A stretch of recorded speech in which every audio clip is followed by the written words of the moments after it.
जय हिंद मेरे प्यारे साथियों। तो आप लोगों का स्वागत है अपने यूट्यूब चैनल KSN क्लासेस में।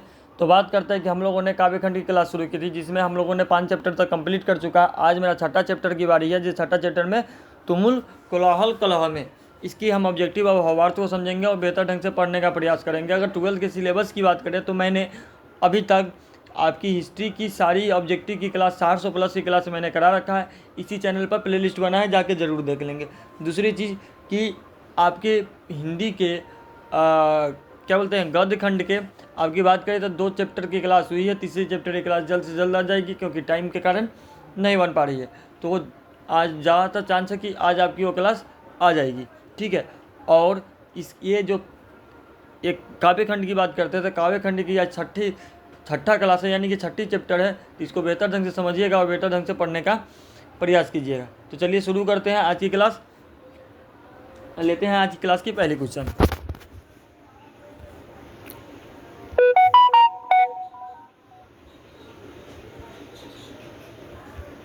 जैसे कि बात करते हैं जयशंकर प्रसाद ने कौन सी कविता लिखी थी। जयशंकर प्रसाद ने तुमुल कोलाहल कलह में कविताएं लिखी है। कौन सी कविता लिखी है? तुमुल कोलाहल कलह में कविता। जयशंकर प्रसाद का जन्म कब हुआ था? तो जयशंकर प्रसाद का जन्म जो हुआ था वो हुआ था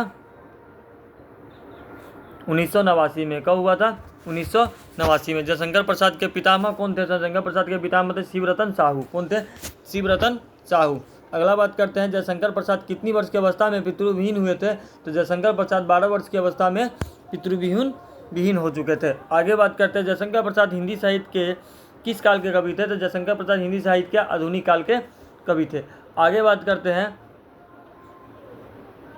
कि प्रसाद जी की किस कृति में आधुनिक मानव सभ्यता में मानविक समीक्षा की गई है। तो प्रसाद जी की कामयानी कृति में मानव सभ्यता की मानविक समीक्षा की गई है। अगला बात करते हैं कामयानी प्रसाद जी की किस प्रकार की कृति है। तो कामयानी प्रसाद जी के प्रबंध काव्य की काव्य कृति है। जयशंकर प्रसाद में कौन सी कृति नहीं है? जयशंकर प्रसाद के महाराजा मानसिंह कृति नहीं है। अगला बात करते हैं कौन सी रचना जयशंकर प्रसाद की नहीं है। तो सूरसागर जयशंकर प्रसाद की रचना है। सूरसागर सूरदास की रचना आप लोगों को बेहतर पता होगा, ठीक है। सूरसागर किसकी है? सूरदास की है। याद रखिएगा किसकी? सूरदास की। ये बहुत बेहतर क्वेश्चन है, ठीक है। आगे बात करते हैं कौन सी रचना जयशंकर प्रसाद की है। तो कंकाल जयशंकर प्रसाद की रचना है। आगे बात करते हैं मनुष्य का शरीर क्यों थक जाता है। तो मनुष्य का शरीर मन की चंचलता से थक जाता है। किसकी? मन की चंचलता से थक जाता है।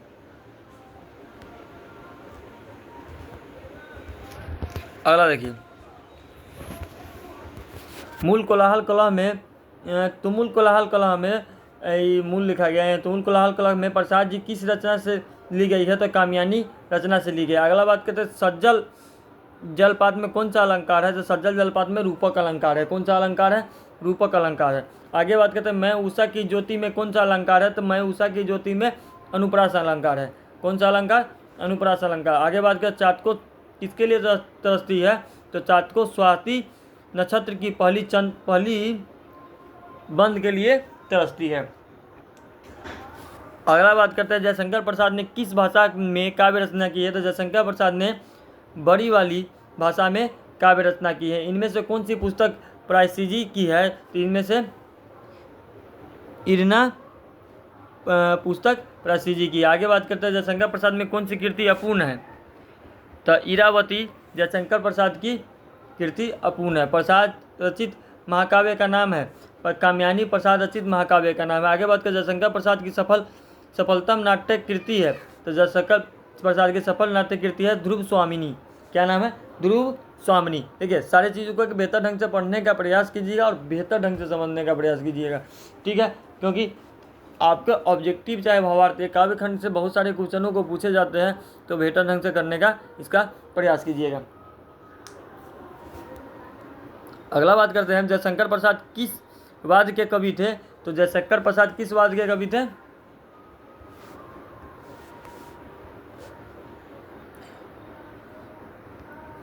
डायावाद के कवि थे। किस वाद्य के कवि थे? डायावाद का। प्रसाद जी के पिता का नाम क्या था। प्रसाद जी के पिता का नाम था देवी प्रसाद शाह। क्या नाम था प्रसाद जी के पिता का नाम?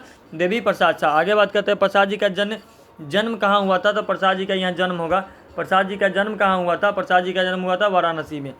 इनमें से कौन सी पुस्तक प्रसाद जी की नहीं है? तो शिवाजी का महत्व प्रसाद जी की पुस्तक नहीं है। कंकाल क्या है? कंकाल एक उपन्यास है। क्या है? कंकाल एक उपन्यास है। ठीक है, अगला बात करते हैं कि ध्रुव स्वामिनी कैसी कृति है? ध्रुव स्वामिनी नाटक कृति है। कैसी कृति है?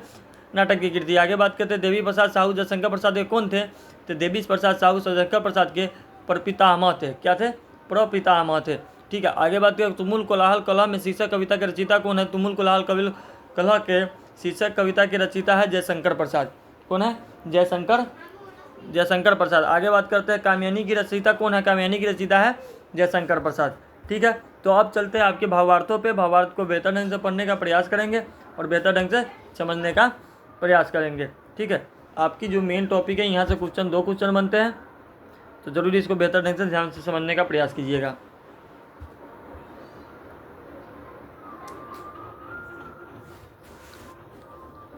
देखिए, भा तुमुल कलह कलह में मैं हृदय की बात रे मन। प्रस्तुत पंक्ति छायावाद के प्रमुख जयशंकर प्रसाद की रचयिता द्वारा महाकवि काव्य कामिनी के निर्वेद सर्ग से ली गई है। याद रखिएगा, तुमुल कलह की जो पहला पंक्ति है वो किससे ली गई है? नाम कामिनी निर्वेद सर्ग से ली गई है, जिसमें श्रद्धा मन को पाकर कहती है कि यह अत्यंत कोलाहल में मैं हृदय के बात की तरह है। कहने का मतलब है जयशंकर प्रसाद जी की जो रचनाएं हैं वो तो ली गई है कामिनी के निर्वेद सर्ग से लिया गया है, और इसका कहना है कि श्रद्धा मन से मन पाकर कहती है कि इस अत्यंत कोलाहल में मैं हृदय की बात की तरह है। क्या है? मैं हृदय की बात की तरह है। अगला देखिए, अगला पंक्ति देखिए कि विकल होकर नित्य चंचल खोजती जब नींद के पल, चेतना थक सी रही है तब मैं मलय की बात रे मन। ठीक है, देखिए कह रहा है कि प्रस्तुत पंक्ति छायावाद प्रमुख कवि जयशंकर प्रसाद द्वारा रचित महाकाव्य कामिनी के निर्वेद सर्ग से ली गई है। इस पंक्ति में श्रद्धा पुरुष के जीवन में नारी का महत्व को रेखांकित करते हुए कहती है कि पुरुष जब दिन भर भाग दौड़ में मन की चंचलता के कारण थक जाता है और व्याकुल होकर आराम करना चाहता है, तो ऐसी स्थिति में श्रद्धा यानी कि नारी का हृदय मलय पर्वत से चलने वाली सुगंधित हवा की तरह शांति और विश्राम देती है। कवि कहना चाहता है कि मन चंचल और मन की चंचलता के कारण शरीर थक कर आराम खोजता है। ऐसी स्थिति में व्यक्ति का हृदय ही उसको आराम देता है। देखिए, कहने का मतलब यह है कि जब पुरुष दिन भर काम करके थक जाता है, थकने के बाद व्याकुल होकर वो आराम करना चाहता है। कोई व्यक्ति जब थकने के बाद क्या चाहेगा? आराम करना। ऐसी स्थिति में जो नारी होती है उनको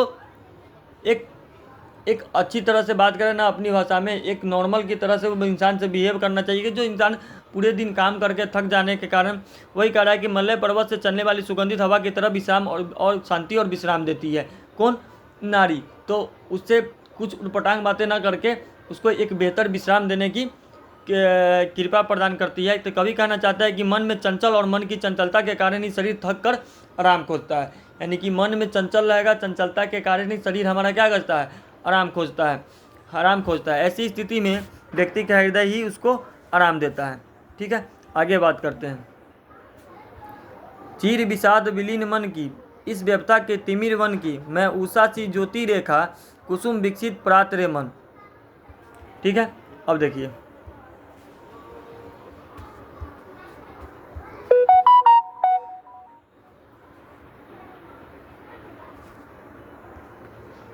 कह रहा है प्रस्तुत पंक्ति छायावादी के प्रमुख कवि जयशंकर प्रसाद द्वारा रचित महाकाव्य कामिनी के निर्वेद स्वर्ग से ली गई है। इस पंक्ति में श्रद्धा पुरुष के जीवन में नारी का महत्व को रेखांकित, इसमें ना क्या किया है कि जीवन में नारी का क्या महत्व है, स्त्री का एक महत्व क्या है, इसके बारे में बताया है। ये तुमुल कोलाहल कलह में जो चैप्टर है इसमें आपके नारी के महत्व के बारे में, यानी कि एक स्त्री के महत्व के बारे में बताया गया है।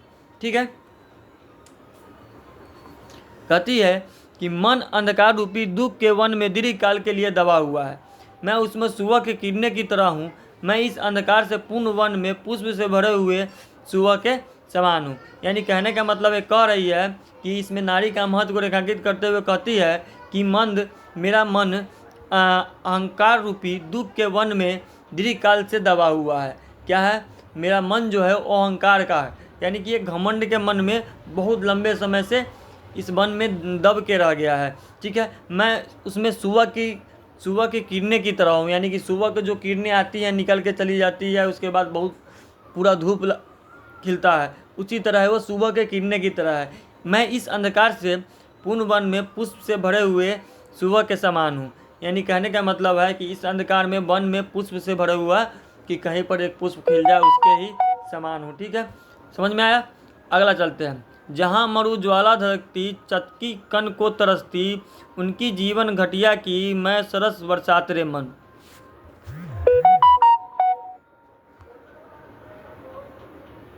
ये कह रहा है कि प्रस्तुत पंक्ति छायावादी के प्रमुख कवि शंकर जयशंकर प्रसाद द्वारा रचित महाकाव्य कात्यायनी के निर्वेद सर्ग से ली गई है। इन पंक्ति में श्रद्धा पुरुष के जीवन में नारी के महत्व को रेखांकित करते हुए कहती है कि हे मन, उसके धधकते हुए मरुस्थल में जहाँ चाँद की पानी के बूंदों के लिए तरसती है, मैं जीवन की घाटी में सरस बरसात की तरह हूँ। कवि कहते हैं कि जब मन जीवन कष्ट में अग्नि में मरुस्थल की तरह धधकता है, तब आनंद रूपी बारिश ही उसके चित्त रूपी चातकी को सुख प्रदान करती है।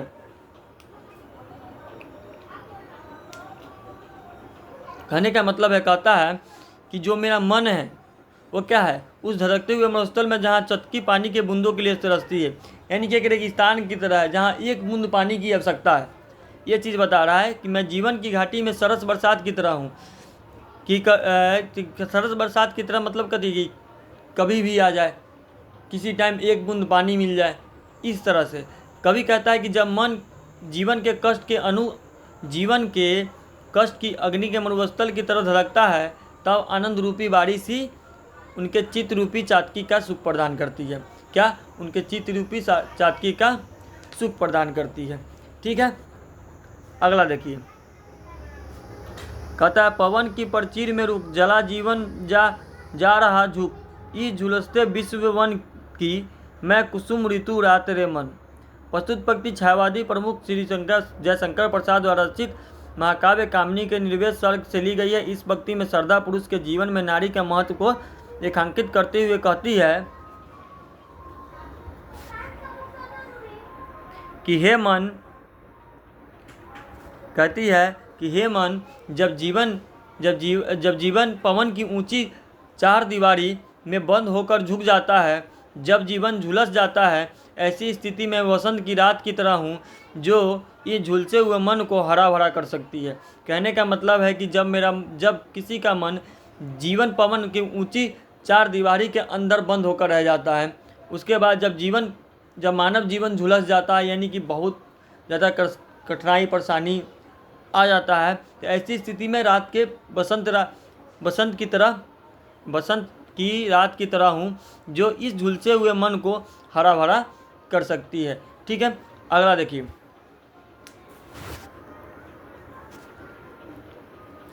अगला है, चिर निराशा निर्धर से प्रति छायतित अश्रु सर में मधुप मुखर मरंद मुकलित मैं सज्जल जल जात रे मन। कह रहा है कि प्रस्तुत पंक्ति छायावाद के प्रमुख जयशंकर प्रसाद द्वारा रचित कामिनी के निर्वेद सर्ग से ली गई है। इस पंक्ति में श्रद्धा के पुरुष के जीवन में नारी महत्व को रेखांकित करते हुए कहती है कि हे मन, गहरी निराश के बादलों से घिरे हुए आंसुओं के तालाब में मैं करुणा से भरी हुई कमल का समान हूँ जिस पर भंवरे गुजरते रहते हैं। कहने का मतलब है कि मन के बारे में कह रहा है कि मैं गहरी निराश की बादलों की से घिरा हुआ आंसुओं के तालाब में करुणा से भरी हुई कमल के समान हूँ जिस पर भंवरे गुजरते रहते हैं। यानी कहने जीवन में कष्ट है, परेशानी है, दुख है, तकलीफ है, ये सारी चीज़ों को ये बारे में बता। तुमुल कला की कहानी है कि एक नारी का जीवन के महत्व को रेखांकित किया गया है, जिसमें ये बताया गया है कि एक नारी की जीवन कैसी होती है और किस तरह से होती है, इसके बारे में ये समझाया गया। देखिए, अगला चैप्टर है मेरा पुत्र वियोग। क्या है? पुत्र वियोग। अब इस 7वां चैप्टर की क्लास अगले क्लास में करेंगे। 6ठा चैप्टर तक आपकी कंप्लीट हो गई। जिन बच्चों भैया पीडीएफ नहीं देखे, जाके वहाँ अगर इसकी पीडीएफ चाहिए तो मैं बार बार कहता हूँ मेरे टेलीग्राम चैनल जाकर ज्वाइन करोगे तो वहाँ से पीडीएफ मिलेगा। उससे पहले कहीं से पीडीएफ आपको ना मिलने जा रही है। ठीक है, तो इस चीज़ों को एक बेहतर ढंग से समझने का और पढ़ने का प्रयास कीजिएगा तो बेहतर ढंग से समझ पाइएगा और इसको बार बार प्रैक्टिस, इसका नोट्स बना लीजिए। अगर बेहतर रहेगा नोट्स बना के अगर आप पढ़ रहे हो तो सबसे ज़्यादा बेहतर होगा और सबसे ज़्यादा बेहतर करने का प्रयास कीजिएगा। इसीलिए आज की क्लास यहीं पर ख़त्म करते हैं। जय हिंद, मिलते हैं नेक्स्ट क्लास में।